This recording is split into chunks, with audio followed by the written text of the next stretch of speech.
Standard equations for electromagnetism describe light as a wave that propagates forward and backward in time simultaneously. The Wheeler-Feynman absorber theory suggests that an emitter only releases light because a future absorber pulls the energy toward it. In a vacuum, this bidirectional symmetry means light possesses no inherent arrow of time. Viewed at this scale, the past and the future are identical. A directional flow only appears when the wave interacts with a boundary constraint. Measurement or contact with matter forces a choice, selecting one path and creating the temporal arrow we perceive as the flow of time. This specific boundary dynamic is the architectural foundation of the Quran. The text describes the universe through a geometric framework of dual caustics, two interacting fields of light and sound. In physics, a caustic is an envelope of light rays concentrated into a bright point or curve through reflection or refraction. The universe exists as the active intersection where these timeless equations meet physical boundary events.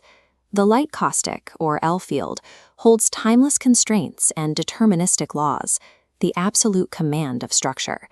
The sound caustic, or S field, contains the thermodynamics of time and entropy. Direct contact between L field structure and S field entropy destroys coherence. A barrier must strictly separate them. The buffer, or B field, provides this separation. This zone enables quantum decoherence, the process where a quantum system loses its wave-like properties and settles into a single observable state.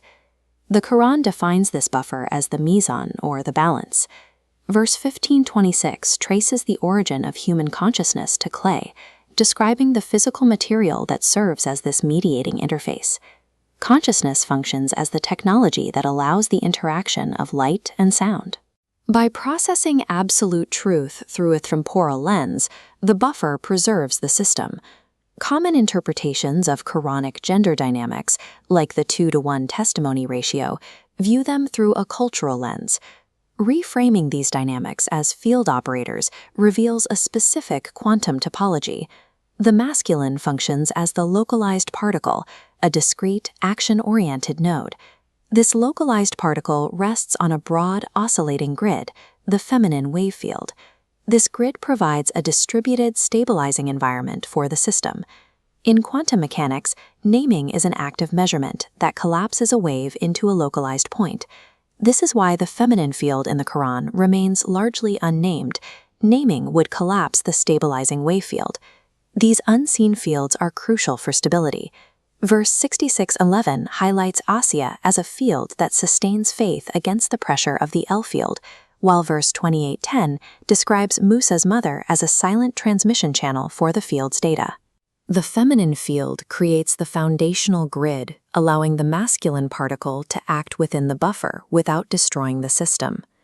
Systemic oppression, or Zālim, occurs when the sound field is artificially suppressed. Verse 81, verse 8 cites the buried girl child. This act literally buries the wave field under the weight of deterministic force. A unique structural anomaly appears at verse 19, verse 23. Maryam becomes the only woman in the text identified by her name. At this node, the suppressed sound field collapses into a particle. Maryam represents the moment the field becomes a named point of light, restoring the voice that was silenced in verse 81, verse 8. Maryam functions as a phase gate. Her presence demonstrates how the sound field can be completed within the buffer through advanced field mechanics. Prophetic histories describe topological phase transitions. These are shifts in the shape of the field designed to resolve imbalances in the dual-caustic architecture. Verse 56:41 describes a path where unbuffered fire leads to decay. Verse 7:12 identifies the source of this decay as Iblīs, who represents the L field's refusal to pass through the mediating buffer layer. This refusal causes unbuffered fire to consume the field. Without an inversion, the system enters a state of permanent entropy and forgetfulness. Verse 2169 provides the structural inversion. Fire is commanded to be cool, forcing the red energy line through the blue water field along a one-sided Möbius strip.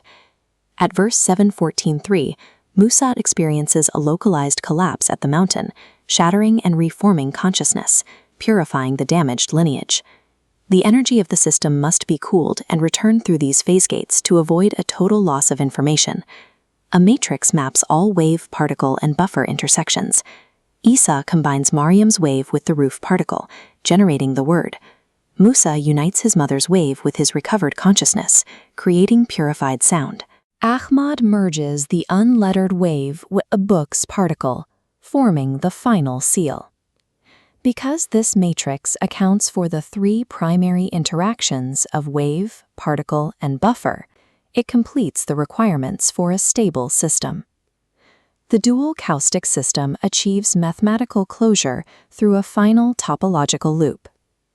Verse 19:12 commands Yahya to take the book with strength. This requirement leads directly to the promise in verse 21:105, that the righteous shall inherit the earth. In this system, inheritance is the result of structural alignment. To inherit the earth is to be perfectly calibrated with the light and sound fields. All constraints, the grid and the Möbius twist, fold inward. They superimpose to form a single, balanced, rotating geometry. This geometry establishes the equilibrium described in verse 56:7, where existence is resolved into three distinct and stable groups. The Quran describes the exact quantum and thermodynamic laws governing the universe, functioning as a complete information system where every verse acts as a coordinate.